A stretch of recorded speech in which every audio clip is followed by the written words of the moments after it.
Esse Deus realmente é extraordinário. Um Deus que, me conhecendo como me conhece, poderia ou deveria me fulminar por tudo aquilo que eu sou. Mas ainda assim, Ele me ama. E Ele ama você. Mesmo que você tenha feito alguma coisa muito ruim no seu passado, Ele ama você. Mesmo que tenha alguma coisa que você se envergonhe muito, Ele ama você. Um dia pegaram uma mulher em flagrante adultério, arrastaram aquela mulher pelos cabelos, sendo humilhada na frente de todas as pessoas, e quiseram apedrejá-la. Mas Jesus Cristo disse assim: olha, todo mundo tem pecado. E Jesus Cristo, Ele foi e escreveu o pecado de cada uma daquelas pessoas. Ele escreveu, e as pessoas, a Bíblia diz, começando pelos mais velhos, um a um, eles foram se retirando, um a um. E sabem, eles, à medida que iam soltando as pedras e indo embora, eu fico imaginando a solidão daquela mulher, ela sem coragem de erguer os olhos, sem entender o que estava acontecendo, porque Jesus foi escrevendo apenas, talvez ouvindo alguns passos, ela não sabia o que significava, mas Jesus disse para ela: pode olhar agora, ficou alguém aqui para te condenar? Não? Ninguém? Então eu também não te condeno, por isso vai e não peques mais. Jesus, Ele não veio para condenar ninguém, por isso não importa quem você seja, o que você tenha feito, Ele não veio para condenar, nem que você seja o pior de todos os pecadores. A Sofia é minha filha mais nova, ela tem 8 anos, eu me lembro quando ela era menorzinha, ela tinha muito medo de apanhar, porque ninguém gosta de apanhar, né? E apanhar do pai é pior que apanhar da mãe, né? E eu me lembro que quando ela não queria apanhar de forma alguma de ninguém, mas quando era comigo era, né, mais difícil.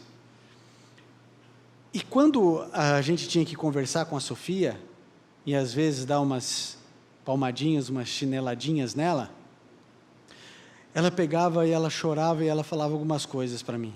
Ela: pai, deixa eu falar uma coisa. Deixa eu falar uma coisa. Eu falei: deixa. Aí ela não sabia o que falar, né? Ela: eu posso falar mesmo uma coisa? Eu falei: pode falar. Então, deixa eu falar. Eu falei: deixa, pode falar. Então, pai, eu vou falar uma última coisa, pai. Eu falei: tá bom, filha, fala. Aí ela olhava, o olhinho dela chorando, ela dizia assim: pai, me dá uma última chance, pai. Me dá uma última. Eu falei assim: mas Sofia, essa última chance já não foi aquela vez? Se não foi aquilo que você tinha acabado de fazer, você já não tinha pedido a última chance já? Não, mas pai, essa é a última da última, pai. E sempre clamando, né, por uma última chance. E às vezes o coração de pai dá uma última chance que não deveria dar. A gente nunca sabe o que fazer, né? Faz, não faz, tem piedade, não tem, a disciplina é importante, a Bíblia diz isso, né?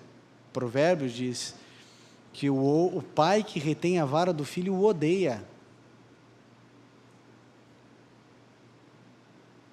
Quem aqui apanhou quando era criança? Estão vivos? Uau! Estão vivos? A disciplina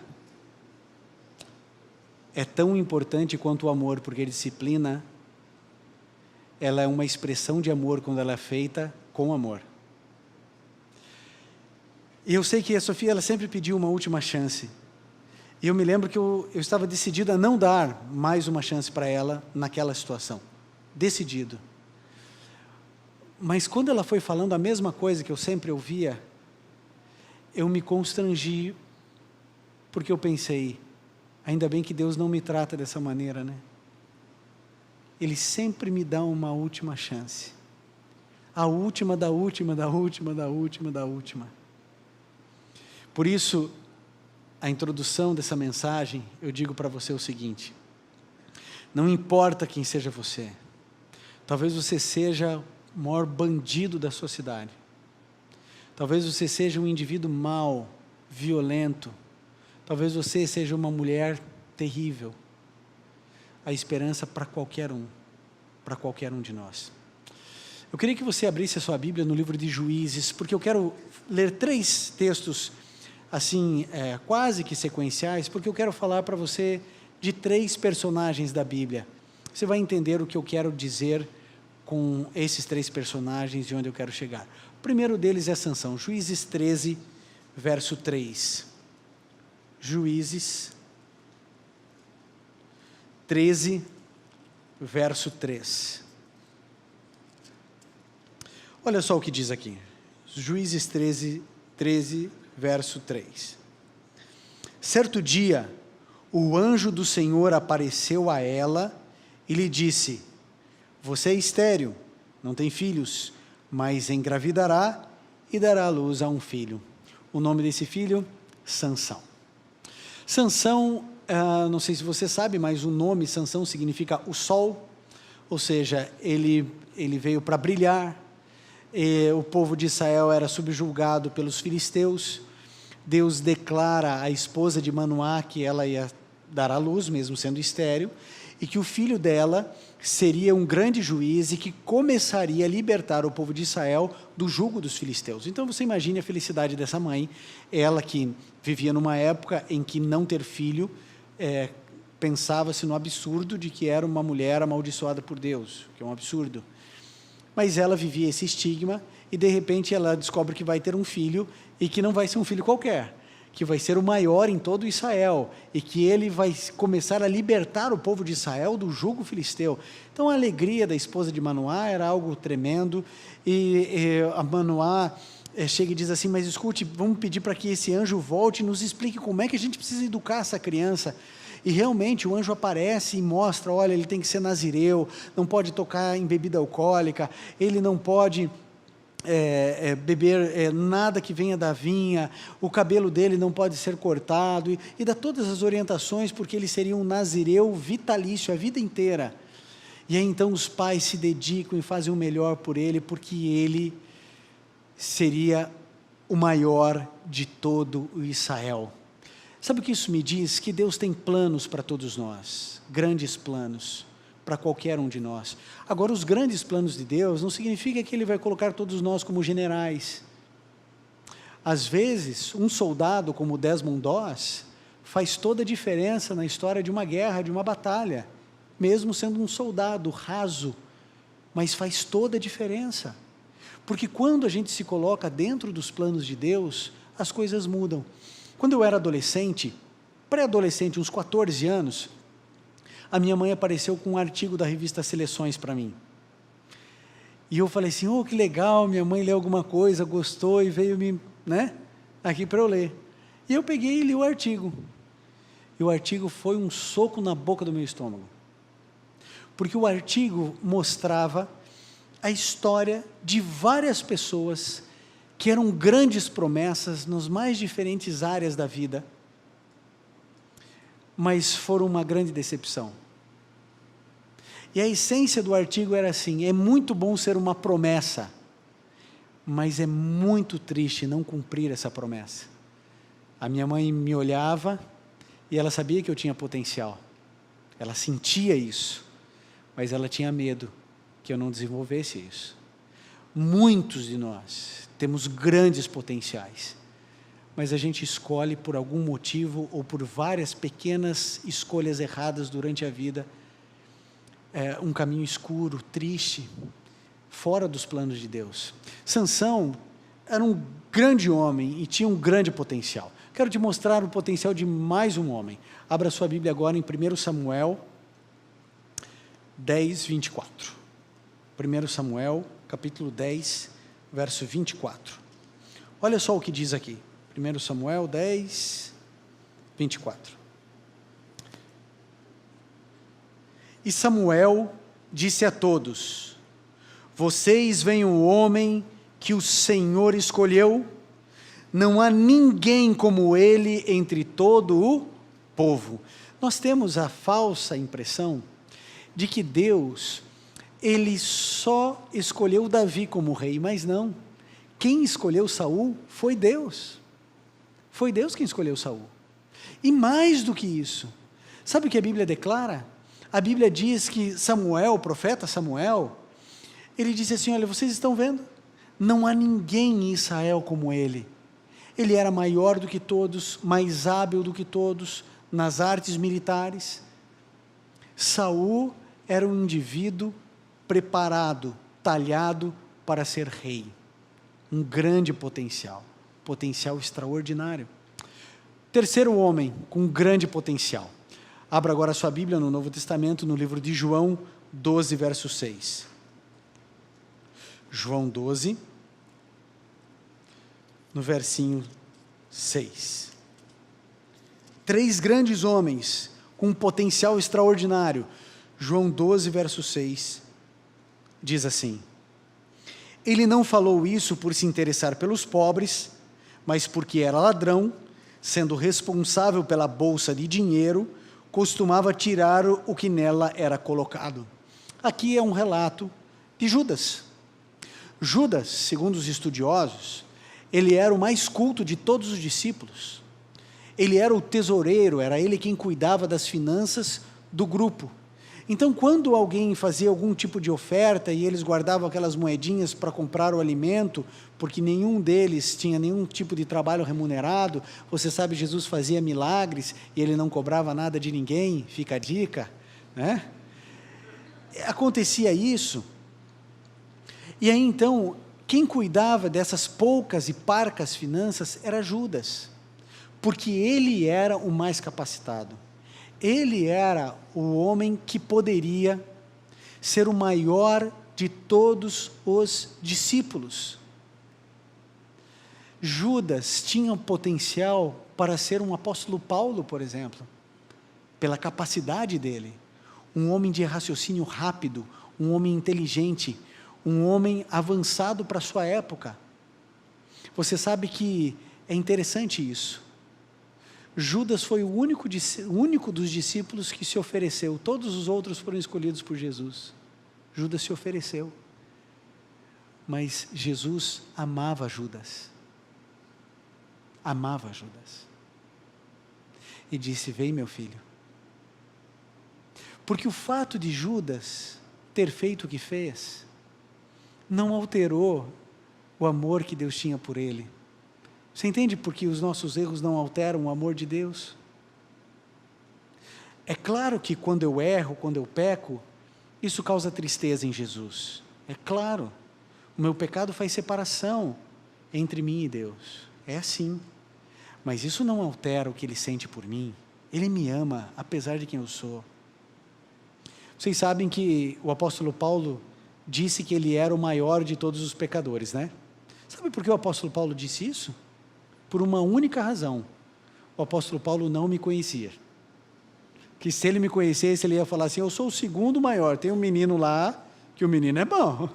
O menino, olha, se tem uma casca de banana, ele se joga nela e escorrega, que ele cai o tempo inteiro. Esse sou eu. Mas Deus continua me amando. Você precisa entender uma coisa: talvez você receba meus videozinhos de 3 minutos, talvez você me assista na Novo Tempo, me ouça na rádio. Vou dizer uma coisa para você: eu não sou 1 centímetro melhor que você. Você acha que todos os dias da minha vida eu tenho vontade de ler a Bíblia? Você acha que é assim que acontece comigo? Eu acho interessantíssimo quando alguém chega para mim e diz assim: pastor, eu preciso que o senhor ore por mim. Eu falei: tudo bem, posso orar. Não, porque eu acredito na sua oração. Me dá até uma depressão quando a mulher fala isso. Eu falo assim: em mim, irmã? Assim, você não sabe o que você está falando. Dá vontade de orar: Senhor, perdoa, porque ela não sabe. E é mesmo. Você acha que realmente a minha oração Deus ouve mais rápido que a sua? Você acha que ele fala assim: não, se o Ivan pedir, você acha que é assim? Eu sou um miserável como você. Agora, Quando Deus olha para mim e para você, Ele não nos trata como nós somos, Ele nos trata como Ele nos enxerga pela fé. Ele me trata como filho, mesmo eu escolhendo sendo um bastardo. 3 grandes homens: Sansão, força extraordinária; Saul, o mais hábil, em todo Israel ninguém se comparava a ele; Judas, à frente do seu tempo. Os 3 tinham tudo para serem grandes homens na história do povo de Deus, tudo, todo o potencial. Sabe qual foi o grande problema dos 3? Não terem a dona Elma como mãe deles, porque senão ela entregava um artigo para cada um ali, ó. Falei assim, ó, lê isso aqui, ó. Grande potencial, mas que tristeza não se cumprir, que tristeza. Vocês conhecem a história dos 3. Saul se perdeu na história. Saul, ele começou a achar que as vitórias bélicas eram pelo poder, pela força, pela capacidade de estratégia que ele desenvolveu. É um absurdo, né? Os soberbos, eles não enxergam quem de fato eles são. Eles sempre acham que são melhores do que de fato são. E foi isso que aconteceu. Ele não soube administrar o poder. Ele teve o poder de gerir, de governar, o primeiro rei de Israel. Deus escolheu, ele tinha legitimidade divina para exercer a função. Foi Deus quem escolheu. Tinha o profeta Samuel dizendo, Deus escolheu esse aqui. Ele tinha todos os requisitos, mas ele não soube administrar o poder. Você conhece pessoas que têm essa dificuldade? O indivíduo sobe num tijolinho e já quer dar discurso. Já viu gente assim? Tem gente que é assim, ele é teu colega de trabalho, está trabalhando ali com você, ralando junto com você. Aí, por um acidente da história, ele é promovido. No outro dia, ele já te olha assim. Porque agora, tem gente que é assim, que não sabe administrar o poder que tem. E o poder, você sabe, o poder não corrompe ninguém, o poder revela um indivíduo corrupto. Todos nós sabemos disso.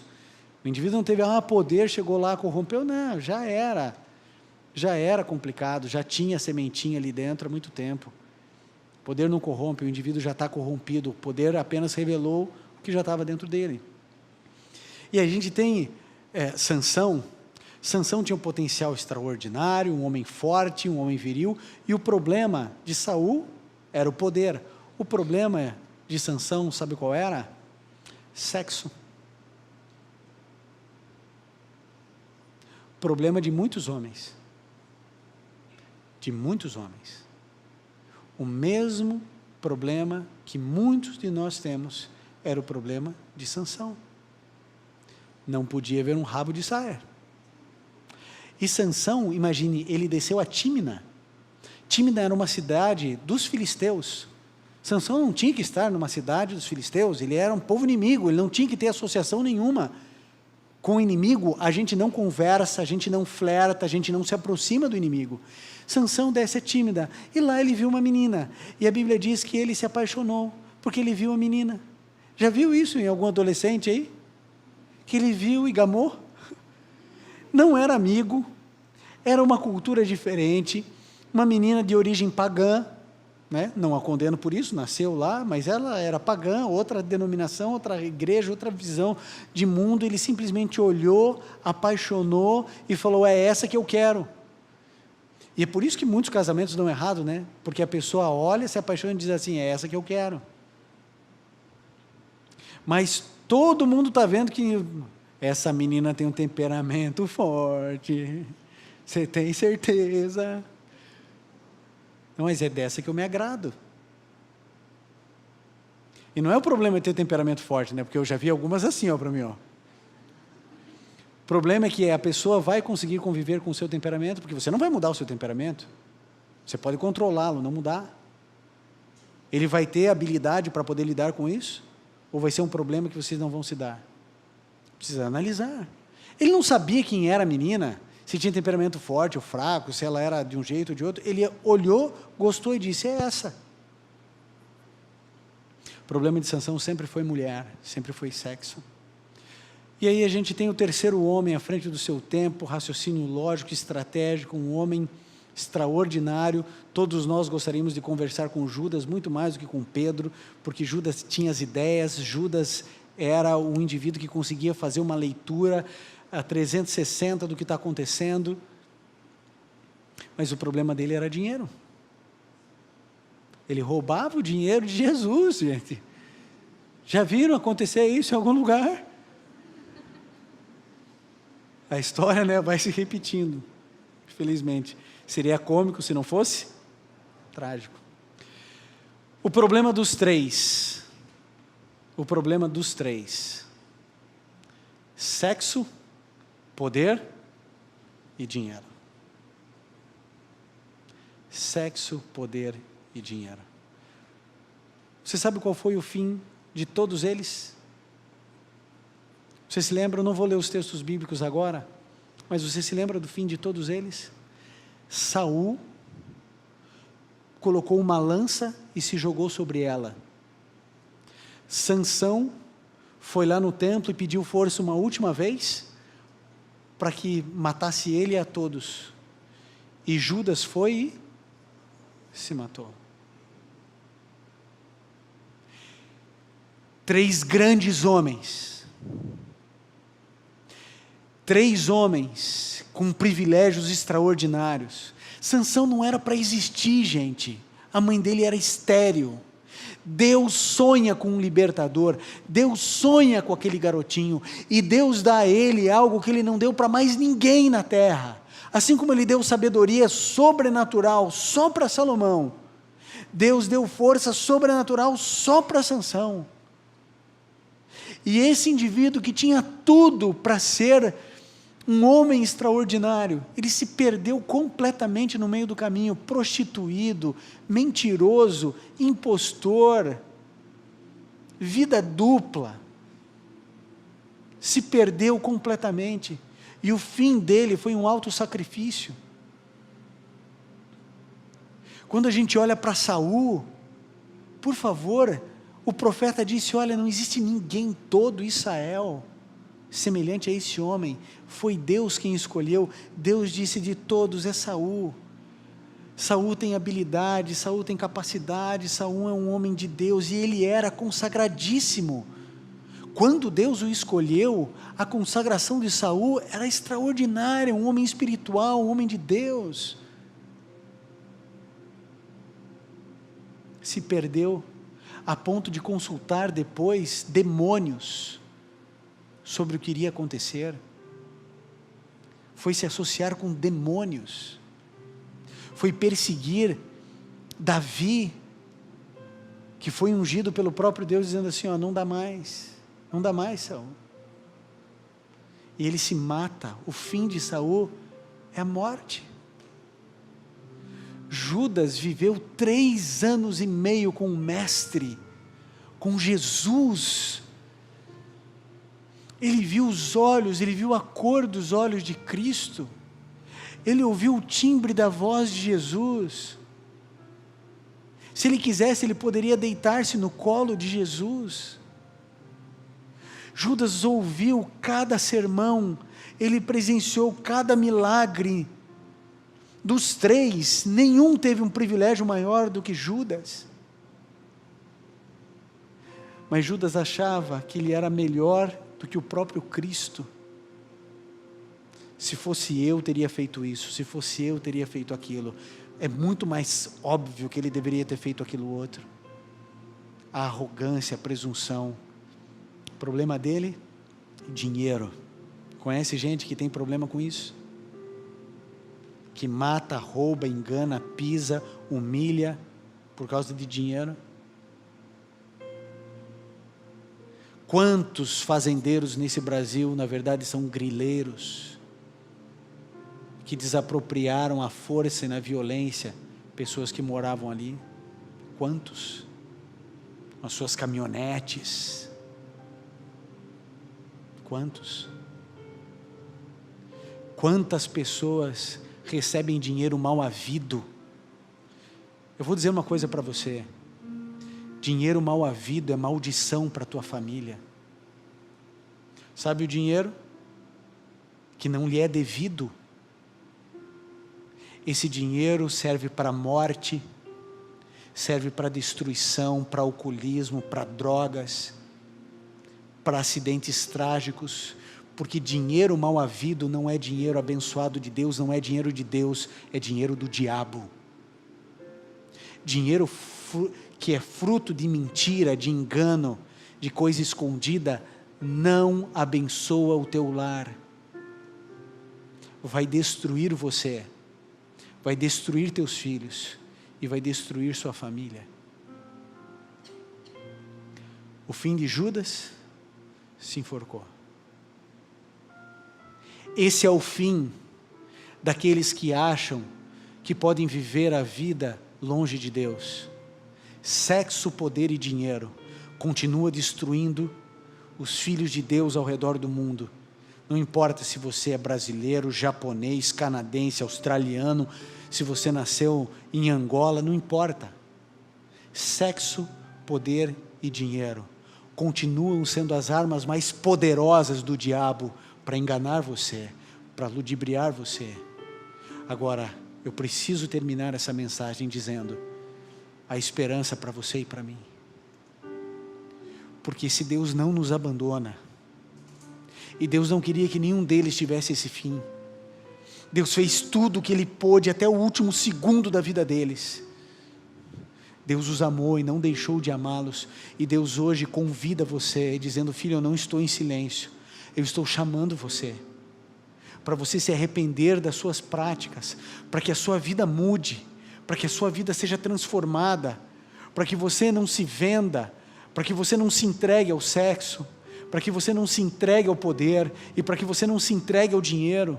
Você é melhor do que qualquer coisa disso, e eu sei que para alguns de vocês aqui, essa mensagem é um recado direto do céu, é uma flecha do céu entrando dentro da tua alma, e Deus mais uma vez apelando ao seu coração, dizendo: filho, abandone o que você está fazendo, porque o fim deles revela o seu fim.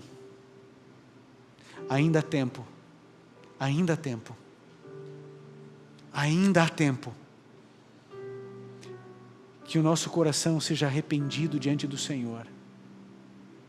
Deus não é homem para mentir.